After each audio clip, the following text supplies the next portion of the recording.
How's it going, everybody? Welcome to Virtual History 360. I'm Mr. Wade, and today we are in our last week of the first quarter. So today is a special video because I want to kind of recap where we've been, what we've gone over, and drop a couple hints as to what I'm going to be doing next. So what do you say we get started?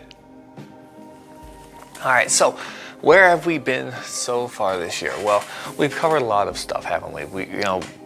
Between focusing more on standards-based grading than I have in the past, trying to go numberless grading, trying to make all this work. You saw in a previous video that I had to go away from numberless, but the system that didn't really change. I'm still putting in A, B, C, D for the assignments, and then the gradebook figures it out. Now the kids see a number, so instead of a B, it says 85. It really didn't change too much. Every other system seems to keep in place, so that's working good. The scales, I think, are working great. I'll be honest with you, aside from the baseline test, the pre-test at the beginning of the year, I haven't given a single multiple choice test. That sounds weird coming from a teacher, but I think this is working. I don't think I need to give them that multiple choice test every unit. I mean, other subjects, you're prepping for state tests and so on, but for my subjects, I'd rather them be able to explain to me, where they are in that unit. And if they can tell me what works, I'm okay signing off on that.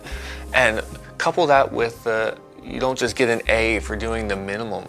I really think that's helped, because when I tried this before and you did the bare minimum, you got an A, everyone was happy. The kids stopped doing the work because you didn't have to do anything to get the B or the C, right? The system that we have now, where you have to do the level 1, the level 2, the level 3 just to get a B, and then you really have to go above to show the connection to present day to get that A, I think that's working really good. Some kids are pushing themselves. I have kids with A's, I really do. And not as many as I would like, but more than I kind of expected, because I expected every kid to just say, oh, I got the B, I'm happy. But some kids are pushing themselves. Not every kid, but that's why it's optional. If you're happy with a B, I'm not going to force you. I would want you to. I tell you, you should do the level 4. I encourage the level 4, but if you're not doing it, that's up to you at this point, right? So, since it's the end of the quarter and I'm finalizing grades this week, I think it's working out really well. I don't have a single student failing this quarter. I have students that have low grades, but they still have time to work and get caught up. And I think that's the part that it gets missed when you talk about standards-based grading. Is I'm not focused on the grade, I'm focused on the learning. And that's where the grace, flexibility, the forgiveness comes in. If you come, even though we're finished with the work per se, if you come back to me and you can tell me, what level 3 means and how that works for you, I'll change the grade. That's just playing the game, right? So if you can show me that you've learned it, I'll give you the reward that you're looking for.